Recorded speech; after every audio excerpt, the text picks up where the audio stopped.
Claire and I met in one of the most ordinary places at a networking event in the city.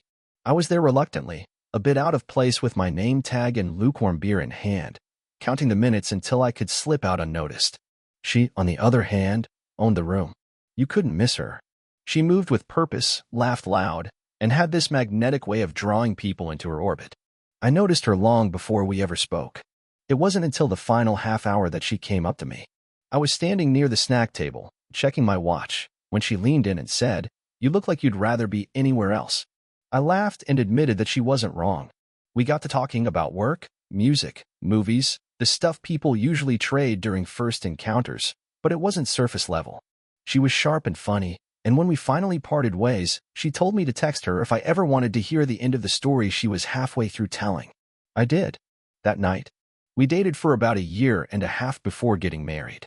Claire had been married once before, which never bothered me. If anything, she was upfront about what she learned from it, what she needed, what she couldn't tolerate. I appreciated her honesty.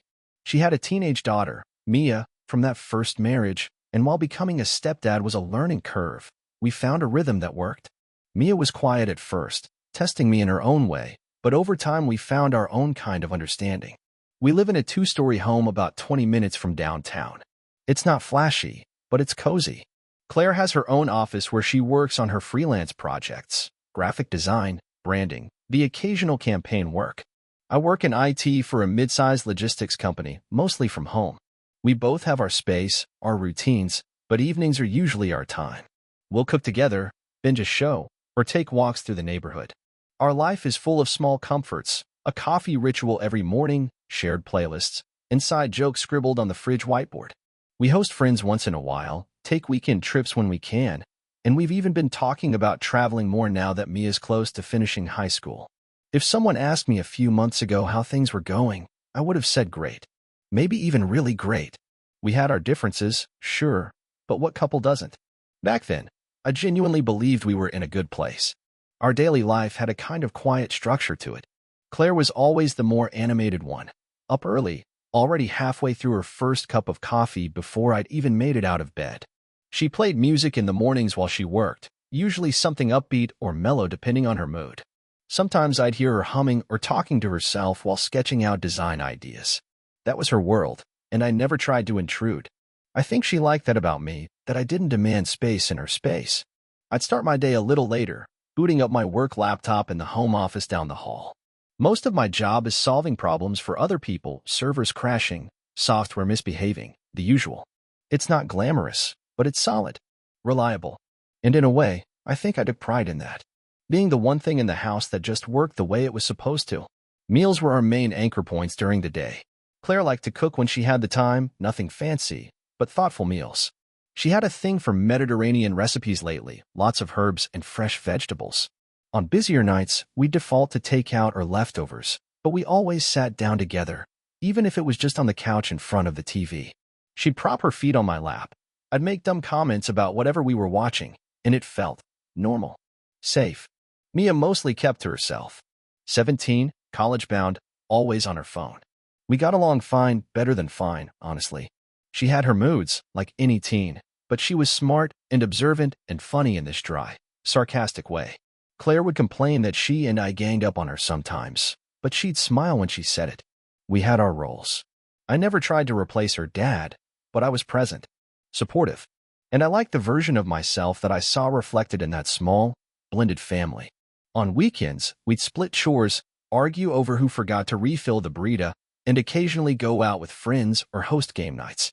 Claire always had something going on, a new art project, a friend who needed help redecorating, a pop-up event she wanted to check out. I liked that she was plugged into the world. She made our life feel full. And through it all, I genuinely felt like we were good. Like we were in it together, figuring things out day by day. Sure, she got moody sometimes. Needed her alone time. That wasn't new. We'd been through enough ups and downs early on to know that space didn't mean distance, it just meant we respected each other's rhythms. At least, that's what I believed then. There were moments, small, forgettable moments, that made me feel like we had something that could last forever. Not the big anniversary dinners or the planned getaways. Those were nice, sure, but it was the quiet stuff that stayed with me. Like Sunday mornings, when we'd both sleep in too long, then drag ourselves to the kitchen for coffee in our pajamas. Claire would always steal the last pancake, even if I pretended to save it for myself. Mia would roll her eyes at us and disappear back to her room. That was our routine. Claire had this way of filling a room, not just physically, but emotionally. Her laugh could echo off the walls, loud and unfiltered, and when she was in a good mood, it was infectious. She'd dance while folding laundry or hum while organizing her art supplies. Our house was never quiet in the stale kind of way. It always had her in it, somehow, even in silence. We weren't the couple who updated social media with every milestone. Claire shared the occasional photo, a set of vineyard, her latest home decor project, a snapshot from a weekend hike, but mostly, our life stayed offline. And I liked it that way. What we had felt private, almost sacred. Something worth keeping between us. I trusted that. I trusted her. Looking back, I remember how natural it felt to plan for the future.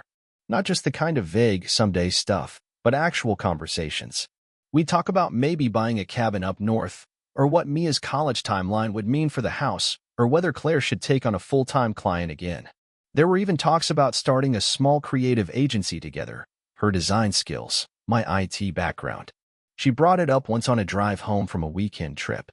I thought she was serious. I thought she was thinking long-term. Everything about our life felt lived in, solid. She still called me her rock. Still reached for my hand in public.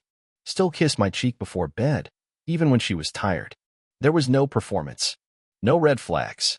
Just a life we built together, piece by piece, and settled into with the quiet kind of confidence that comes from surviving the early storms. If there were cracks, I didn't see them. Or maybe I didn't want to. Because the version of us I believed in, it felt real. And at the time, that was enough. It started with little things, so small that at first, I chalked them up to stress, or maybe just mood swings.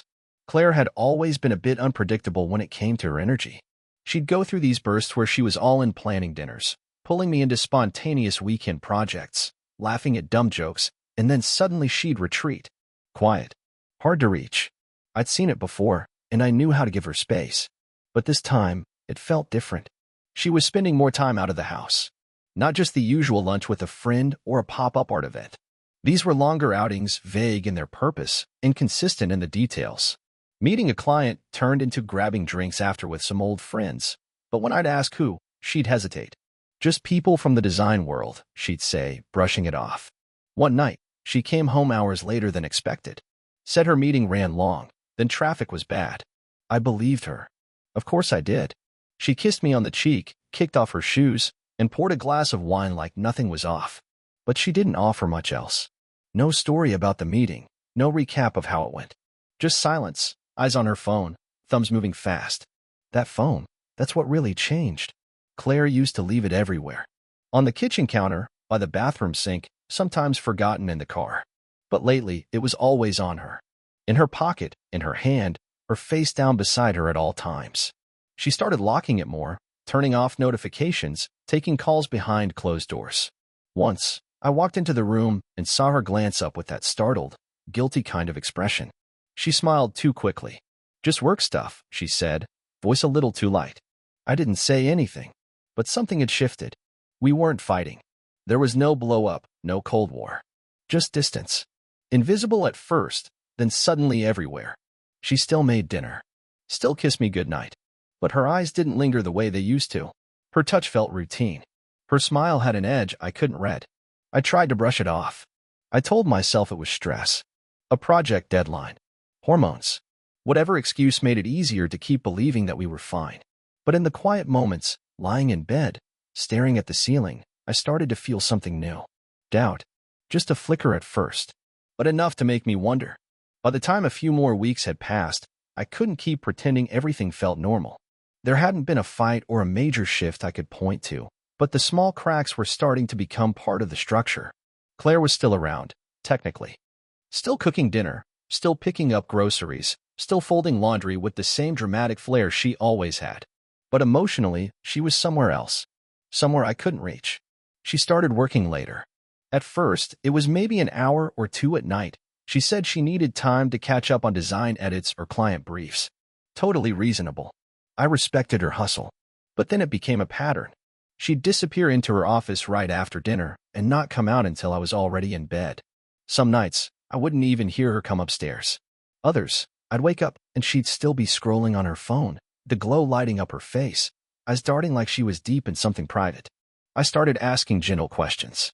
Everything okay at work? You seem distracted lately. Each time, she'd wave it off. Just juggling too much, she'd say. My head's a mess right now. Nothing to worry about. But I was worried. She'd grown quieter around me, more withdrawn, but oddly more upbeat with others. I noticed it during a dinner party we hosted for a few friends. She was animated, bubbly, cracking jokes, pulling people into stories I'd barely heard her mention at home. She laughed harder than I'd seen in weeks. But when we were alone later that night, she barely spoke a word.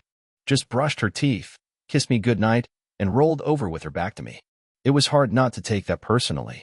One afternoon, I came home early from work, just a headache and a canceled meeting. Nothing unusual, and found Claire in the backyard on a call. I don't think she saw me through the window. She was pacing, talking fast, laughing that low laugh she used to save for when we were still in the flirting phase. I couldn't make out what she was saying, but the tone, it hit me in the gut. Like hearing a language you once spoke fluently but haven't heard in years. When I stepped outside, she ended the call quickly. Just talking to Lucy, she said, slipping her phone into her back pocket. She's having another crisis with her boyfriend. I nodded. I didn't push. But something about the way she avoided my eyes stayed with me the rest of the night. That's how it was now. Moments that didn't prove anything, but left this taste in my mouth I couldn't swallow down. I still wanted to believe we were just in a rut, that things would level out. But sometimes, I'd catch her smiling at a text message, or stepping outside to take a call she forgot to mention, and something would tighten in my chest. Not fear. Not jealousy. Something more like loss, arriving before I'd even understood what I was losing. I remember the exact moment it hit me that I didn't know who Claire was texting anymore. We were sitting side by side on the couch, some show playing in the background, something we used to binge together but now felt like just noise. She was laughing at her phone, typing quickly, completely absorbed. I watched her out of the corner of my eye, waiting for her to say something about it, maybe share a meme or a funny message like she used to. But nothing came. Just a quick glance in my direction, a polite smile, and back to the screen. It's a strange thing to be in the same room with someone and feel like you're intruding. That's what it felt like. Like I was witnessing a part of her life that I was no longer invited into. I didn't ask. I didn't want to hear another casual excuse, another just Lucy or someone from work. It wasn't about the names anymore. It was the energy, the secrecy, the sense that her real life was happening elsewhere, and I was the set piece she returned to at the end of the day. She started going out more again, just dinner with an old friend, or a quick drink with a client who's in town. She always dressed a little more carefully for those outings. Not over the top, just sharper. Heels instead of flats. Lipstick she used to reserve for special nights. I'd compliment her, try to keep things light. You look great, I'd say. She'd say thanks, distracted, almost like she hadn't heard me. Once, she came home well past midnight. I was still up, sitting in the dark like some bad movie cliché. She gave me a quick kiss, dropped her purse, and said, "Sorry, we lost track of time." That was it. No apology. No explanation. Just the assumption that I'd accept it. And I did. I always did. Because what was I going to say? I think you're pulling away from me? That sounds too vague to mean anything. Too insecure to be fair. Instead, I started keeping a mental list of all the things that didn't sit right. The locked phone. The late nights. The change in tone. The way she stopped reaching for my hand during our walks, or how she'd sit at the far end of the couch now, not leaning in the way she used to. It felt like she was preparing to be somewhere else. Like she was already living two lives, and I was just part of the quieter one. There was no fight. No slammed doors. No screaming. Just silence that spoke volumes. And every night, I felt that silence growing louder. By the time we hit mid-autumn, the house didn't feel like a home anymore. It felt like a waiting room. Everything looked the same on the surface. The same framed photos on the hallway wall. The same scented candles Claire always lit in the evenings. But the energy had shifted completely. It's hard to explain to someone who hasn't been through it, but you can feel when someone starts emotionally exiting a relationship. It's not just what they stop saying, it's what they stop doing. Claire had stopped seeing me. I was there, in the room, but not with her.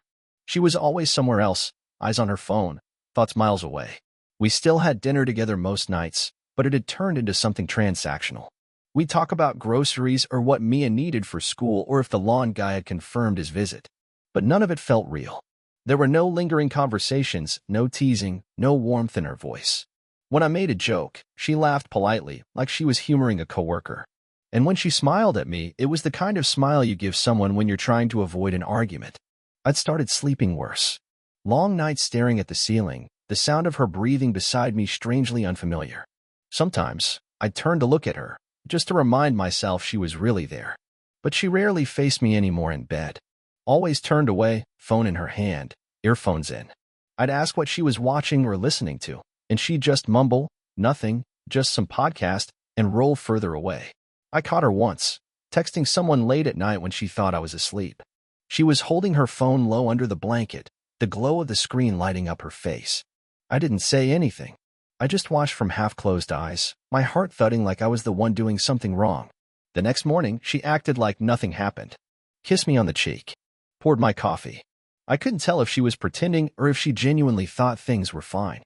There was a weekend she said she needed a solo reset, a couple days to herself to work on a big freelance project. She booked a small Airbnb outside the city. I told her it sounded like a great idea, hoping that if she cleared her head, she'd come back to me the way she used to be. She hugged me at the door, said, "I'll call you tonight," and then she didn't. Not that night. Not the next morning either.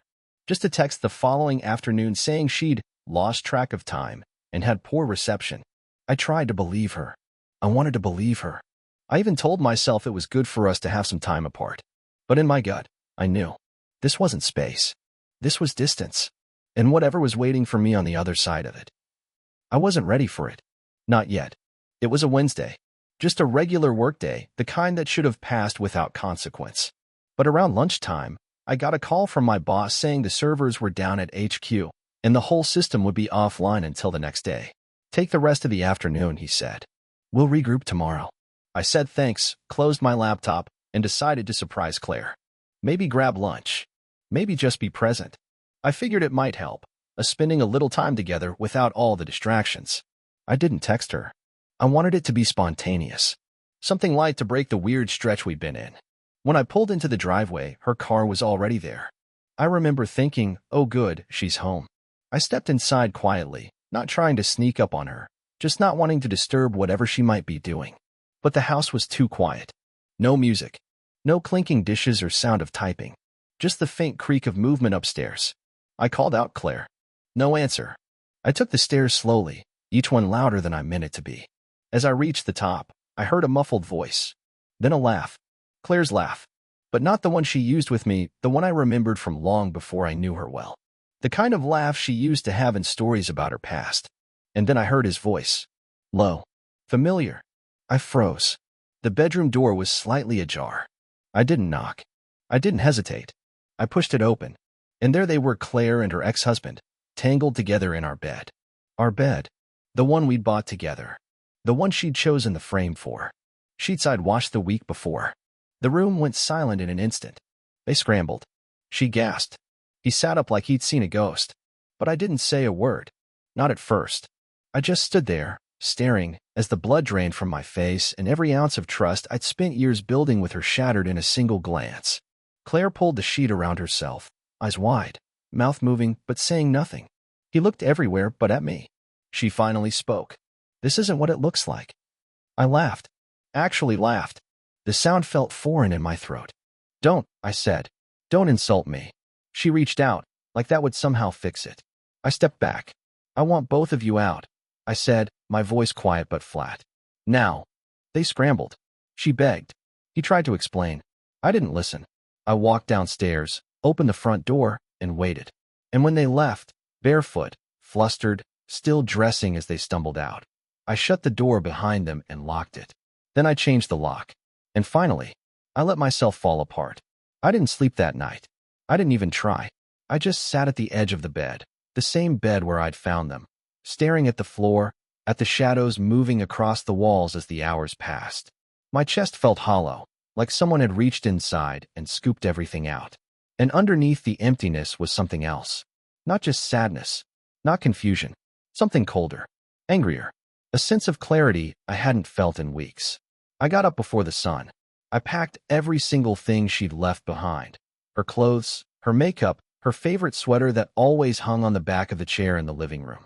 I shoved it all into garbage bags. It wasn't even rage. It was surgical, mechanical, the way you clean up after a storm. When I was done, I tossed the bags onto the lawn. I didn't even care if the neighbors saw. Let them see. Let everyone see what betrayal looked like. And I wasn't finished.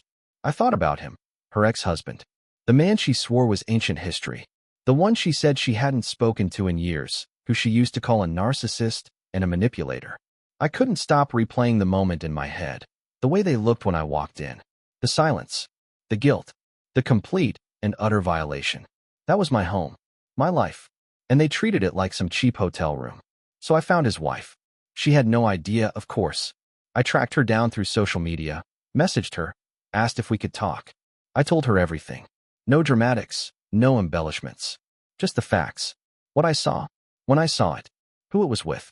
And then I sent her a photo. A screenshot of Claire and him together in my house, taken moments before they realized I was standing there. I didn't ask her to do anything. I just thought she deserved to know. She responded with 2 words, "Thank you." That's all I needed. Claire called. Dozens of times. She texted me long paragraphs, how sorry she was, how it was a mistake, how it just happened, how she still loved me. I didn't reply. I blocked her number. I blocked her on everything. I changed my email passwords. I deleted our shared photo albums. She came by once, pounded on the door, crying, begging me to talk. I sat in the kitchen and listened to her sob on the porch. I didn't open the door. I had nothing left to say. I wasn't interested in explanations or apologies. She made her choice. Now I was making mine. The silence in the house felt different now. It wasn't heavy. It wasn't tense. It was clean, almost peaceful. There were no more midnight pacing sessions, no strained small talk at the dinner table, no hidden texts buzzing through the night. For the first time in a long time, I could hear myself think, and what I heard wasn't grief anymore. It was relief. I hadn't realized how much of myself I'd been setting aside, piece by piece, to make room for someone who had already checked out. In the weeks that followed, I made changes. Real ones. I got rid of the bed. Bought a new one with crisp white sheets and firm pillows, something that felt like a restart. I repainted the bedroom walls a soft, calming gray. I replaced the framed photo of Claire and me in the hallway with a landscape print I'd always liked, but never hung because she said it clashed with her style. Funny how many of my preferences had slowly been edited out of our life. Work became my anchor. I threw myself into projects, started mentoring a younger team member, even volunteered to lead a new rollout. It felt good to be needed for something that had nothing to do with emotional damage control. I was productive, clear-headed. Even my boss noticed. Said I looked like a man who had finally exhaled. And then, there was Natalie. She worked at a local coffee shop I started frequenting on weekends. Quiet, tucked into the corner near the bookstore. The first time we talked, it was just about coffee beans. Then about the weather. Then, one Saturday, she asked if I'd like to join her for lunch after her shift. There was no pretense, no games, just a warm curiosity and an ease in her presence that felt safe. We talked for hours that day. About our favorite books, weird childhood memories, the kind of things that somehow come up when you stop trying to impress someone. She didn't know my story, not at first, but when I told her, she didn't flinch. She just listened. And then she said, "I'm glad you're still standing." That stuck with me. I didn't dive headfirst into anything. I wasn't looking to replace anyone. But for the first time, I felt like I could sit across from someone and just be. No suspicion. No drama. No pretending things were fine when they weren't. Just 2 people talking about life, and maybe, slowly, building something new. It wasn't about getting even. It wasn't about winning. It was about finally choosing peace. I used to think closure meant confrontation, that it would come with a final conversation, some dramatic exit, or an apology that made the pain feel justified. But now I understand closure doesn't come from them. It comes from you. From the moment you stop trying to make sense of someone else's choices and start choosing yourself instead. Claire hasn't reached out in weeks. Maybe she finally got the message. Maybe she moved on. Maybe she's still spinning some version of the story where she's the victim and I was cold, or distant, or too boring to keep. I don't care. That chapter is closed. I don't need to flip back through the pages to remember how it ended. As for me, life is quieter now. and I've grown to love the quiet. The mornings are slower. I make coffee without rushing. I take long walks without needing a destination. My home feels like mine now. The pictures on the walls reflect who I am. The music playing in the background is what I want to hear. There's a calm here that I didn't even know I was missing. Natalie is still around. We've taken our time, no pressure, no expectations. We talk a lot. We laugh. She asks how I'm really doing, and she actually listens to the answer. It's not fireworks or chaos, it's just good. And that's enough for now. Sometimes, after everything burns down, you don't need to rebuild the same structure. You build something smaller, simpler, stronger. I look back on that day, walking into my bedroom and finding everything I thought I had unravel in an instant, and I don't feel rage anymore. I feel clarity. That was the moment my real life began. Not the life I built around someone else's lies, but the one I started for myself. It doesn't erase the hurt. It doesn't change the years I gave to someone who never gave them back honestly. But it reminds me that I survived. I came out the other side with my dignity intact and my future still mine to shape. And for anyone else standing where I stood, know this. You don't have to chase explanations. You don't need to beg for answers. Sometimes the best revenge is simply moving on. Quietly, completely, and never looking back.